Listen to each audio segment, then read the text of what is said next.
What's up, guys? Welcome to Daily Dose of Reddit. This is your host, Zach, and today's subreddit is r/EntitledPeople. This story's called Entitled Person Wants to Put Down All Pit Bulls and Tells a Young Pregnant Girl to get out a baby card or enjoy being homeless. After a run-in with this user myself, I decided to dig a little deeper, and oh boy do they make my blood boil. This particular Redditor is a moderator on multiple subreddits to do with receiving funds, but I really don't think they should be. First post was of a young girl who had recently found out she was pregnant and had been disowned by her family because of it. She reached out to the internet for help and posted her crowdfunding onto one of the subreddits this user moderated. This user commented by telling her to get out a baby card if she's not in a good place to raise a child. Now, I agree that if it's unfair to bring a child into the world if you're not ready to look after it, but this young woman was already pregnant and decided to keep the baby when her family had disowned her. The attack to her mental health that a comment like that could do. When the girl replied to this user saying she wanted to keep her baby, the user replied by saying, "Well, good luck being poor and homeless." Another person had posted about their loving pit bull that needed a new home for whatever reason, and this user called it a scam because pit bulls are not loving animals and should be banned and put down. Even claimed the post needed to be removed because of the red flags because they gave positive traits that couldn't be true of a pit bull. The cruelty to an innocent animal just because of its breed particularly got to me, as my personal encounter with them was regarding a crowdfunder for my emotional support animal. They told me to give him away because they were a pet owner themselves, and as my pet was just a rabbit, I couldn't really be that attached to it because it's just a rabbit, Jesus! I explained that I was very attached to him. I have panic attacks if I leave home without him, and I'm only asking for the help as during the beginning of the pandemic, I donated over £2,000 of my savings to people in need, not knowing I would come to need that money now, but they continued with their insensitive comments. There are plenty more stories of them attacking people in the comments of fundraising requests that clearly follow community guidelines for the subreddits they moderate, as well as plenty of posts they've removed under false pretenses. How do people like that become moderators? I always taught that if you have nothing nice to say, don't say it. No need to attack people asking for help. If you don't want to donate, then just keep scrolling. People understand. I do hope that young mother-to-be is okay though. I donated a small amount to her to apologize for her having to deal with someone saying things like that. Edit. If anyone checks the comments and see the user I'm talking about, there's another person who they've teamed up with. I was sent a screenshot of them conversing in comments and planning on becoming mods to different financial help subs and adding each other to them. Uh-oh, that's not good. Okay, first of all, it's one thing if it's like, just jokes. Like, I know a lot of people get sensitive about pit bulls. Like if someone posts a really cute video of a pit bull and they're like chewing on a chew toy, I'm like, oh, he's having fun because he's having so much fun because he's imagining he's eating a baby's head or something, just something stupid like that. And it's always funny because someone always gets upset about it. It's like, bro, this is obviously not targeting you. This is targeting people that make these jokes, unironically. Anyway, this guy's clearly not doing that. He's just a weirdo. Yeah, doesn't need to be moderator. Doesn't need to be a jerkbag. But we all know that already. This story's called The Metric System Doesn't Care About Your Entitlement. So this was a few years ago when my wife and I, both Mancunian, were doing a mini world tour as part of our honeymoon. We were in Iceland and had been really disappointed to find out that the Blue Lagoon is man-made and is basically just a large outdoor swimming pool of water runoff from the geothermal plant. So after some light Googling, found a place about an hour and a half from Reykjavik called the Secret Lagoon. The place is amazing and exactly what I expected from a natural hot spring. Basically, a large pond pouring with steam, a river running next to it also pouring with steam, and then a load of smaller bubbling pools of water and mini geysers that would blast water into the air every 10 minutes or so. The place was on somebody's land, and they've built a changing room and a shower area and charge about £12 to get in. Between the pond and the river, there is a roped off area of small, deep pools that has a sign saying, "Warning, water is over 90 degrees. Do not enter at your own risk," which is probably a bad translation of "no entry. We accept no liability." Anyway, my wife and I were leaning against the side of the pond closest to this and notice a guy wander up, read the sign, then step over the rope. As he's walking up to one of the small pools, the lifeguard is running over and shouting, "Papa, you can't go in there." I don't know what that was. Then American accent replies, "Whatever, buddy. I could do whatever I want." By this time, the lifeguard has reached him and tries to explain to him that the water is between 90 and 110 degrees. And this is in Celsius, my fellow Fahrenheit friends. And that he walked right past a "do not enter" sign, to which the American responds, "No, it says enter at my own risk. So I am. And it's not very risky. It's hotter than 90 degrees in Nevada every day." This utterly perplexes the lifeguard, who has absolutely no idea what the hell the American is talking about. So I shout over, "Oi mate, it's Celsius, not Fahrenheit." Now the guy looks confused. "I don't know what that is. I'm going in." For reference, 90 to 110 degrees Celsius is 194 to 230 degrees Fahrenheit. Then follows about 5 more minutes of arguing between the American and the lifeguard before the American obviously thinks, "Screw this!" takes the 2 steps further into the pool and goes to put his foot in. Fortunately for him, but unfortunately for Darwinism, he only manages to dip a toe before screaming in pain and hopping back to the changing room in a huff. Lifeguard sighs and goes back to his chair. What a frickin' divvy. Damn, dude. See, this is this is what makes me uneasy about these natural hot springs. Cause like the difference like 20 degrees in water temperature can make is insane. And like those geysers, they can be incredibly hot. And who's to stop the earth from like, oh no, here's like 2 tons of magma shifting and flowing. Oh, and it's making contact with the water. Oh no, you're boiled alive. You know what I'm saying? I'm not a geologist, so I could be irrationally uneasy, but I'm not like terrified. If there's a hot spring and they say it's safe to go in, I'm gonna go in there. Like, I wanna go to Japan one day and they have onsens everywhere, and I'm gonna live my dream of finally becoming a ladyfinger and being soaked in some hot liquid until I'm all soft and disintegrate.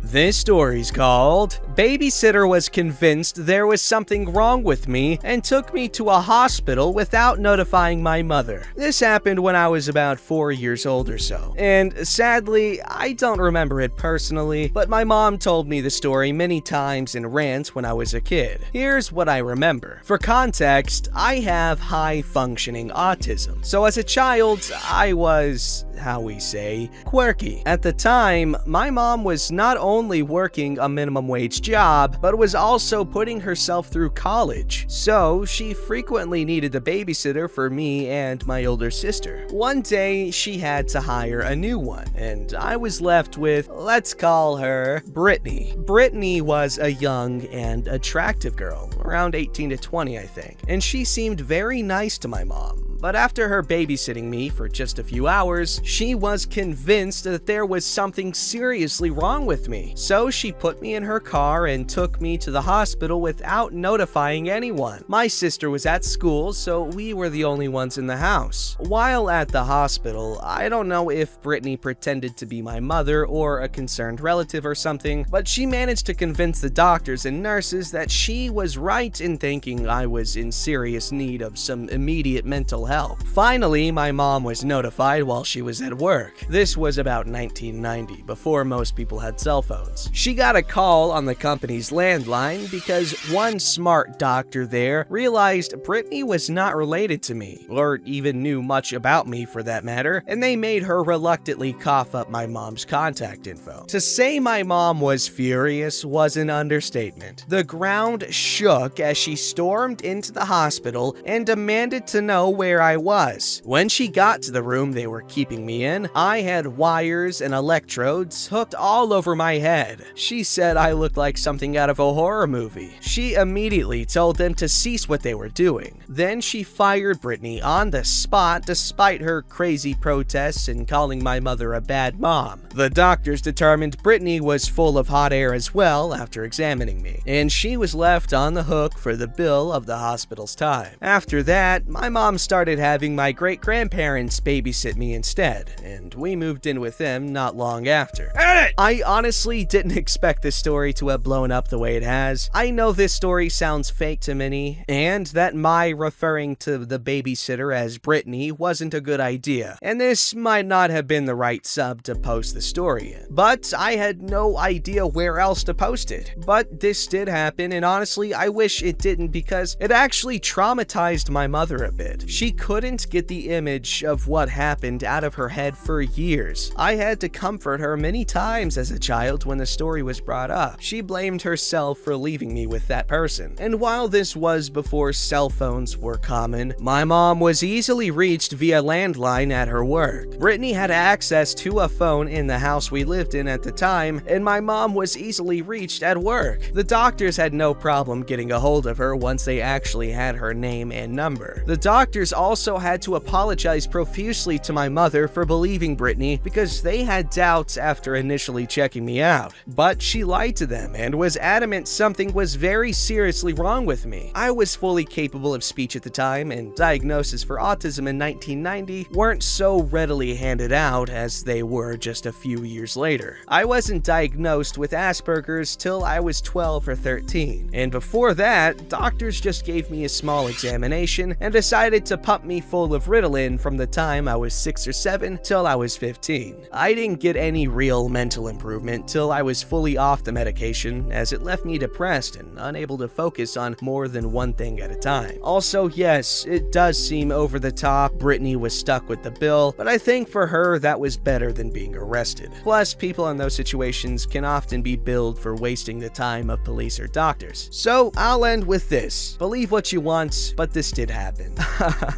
Yeah, Brittany. What a crazy person. Always inform the parents if you think something's wrong with them, because for all you know, it could be a normal thing. It could just be, quirky. This story's called Karen Thinks She Can Have Free Use of My Truck. A few years ago, I had a side hustle on my days off. My job had a rotational schedule where I worked 2 weeks, then got 2 weeks off. I made plenty of money at my job, but it didn't hurt to make a little extra cash. I was, in essence, a tour guide, but for the region I lived in. I didn't have any planned tours, but usually just took people to see the neat places that they would not know about or think to go to. I was adamant about getting paid up front, and customers signed an agreement saying that made guarantees to protect my truck from messes or damage. Never had any issues, fortunately, and people always seemed to enjoy the places I showed them, except for one family. They seemed friendly enough when I was having them sign a contract and collecting my fee. I should mention my fee was $15 an hour plus $75, $35 if it was half a day. This covered a tank of fuel plus paid for my time shuttling you around. I also kept a cooler with free water and some limited snacks. You were paying for my knowledge of the region plus knowledge about the area's history and such. Plenty of times I had customers tell me, "I've never seen so much cool stuff in one day." You could maybe find something cheaper, but I didn't care. Once money changed hands with this family, the attitude changed. They began treating me like I was a second-class citizen, but I had their money, so I didn't care. I drove them around to some of the most beautiful scenery you can find. It's rare people are left speechless by these places, and never have I seen someone not be impressed. Until now. Every place I showed them, they just seemed disappointed. One of the places was a ski town popular with a lot of celebrities. Not Aspen. Yeah, I've been there. And they were just like, it's okay. I can't deny, I was a little offended by their indifference, but whatever. They were never outright rude during the day, but were surprised when I didn't buy lunch for them. As I said, you're paying for my time. Food is on you. But when I got back to town and dropped them off at their hotel, it got interesting. The wife says, "You can just park in the back and leave the keys at the desk. Tell them they are for the Smith family family? I'm sorry. What? This truck. Just park it in the back. We might use it later. This is my truck.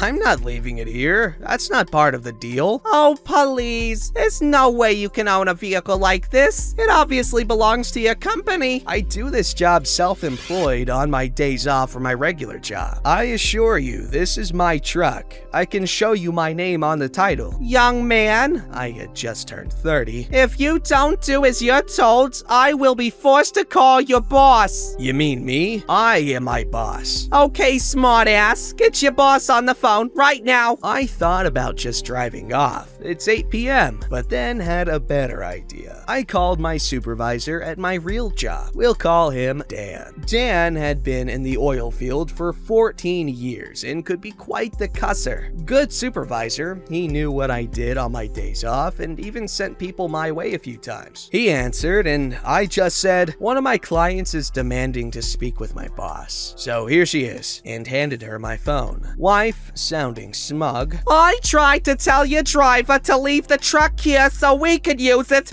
but he lied and said he owns it. I could hear him yelling. Are you freaking stupid? I didn't discern anything else, but I know he gave her a good thrashing. She just walked to the window, handed me my phone, and said, He wants to talk to you. then walked away. That fix your problem? Yeah, thanks, Dan. Anytime, brother. First of all, really cool side hustle. I'm curious as to where this guy's got his thing going on, because that sounds like something I'd be interested in, because I like nice views.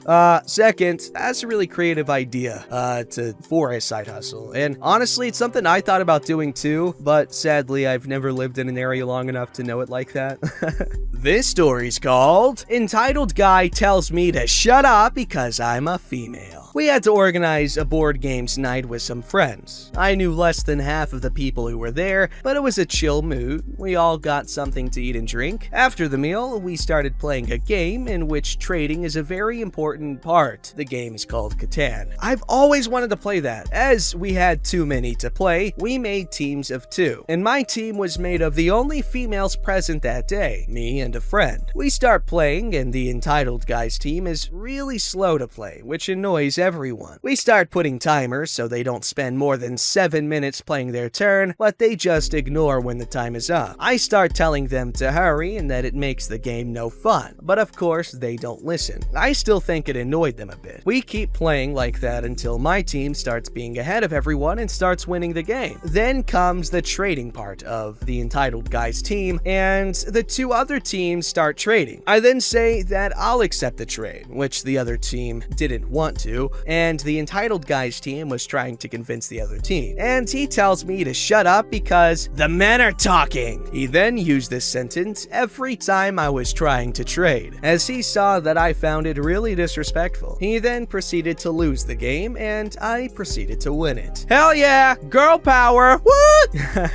That is so dumb. Okay, you don't need to play with people like that. I mean, it's one thing to be joking around and not mean it at all, and in fact mean the opposite, but it's clear that this guy had some malicious intent. Don't forget to like, subscribe, and hit that bell to never miss an episode.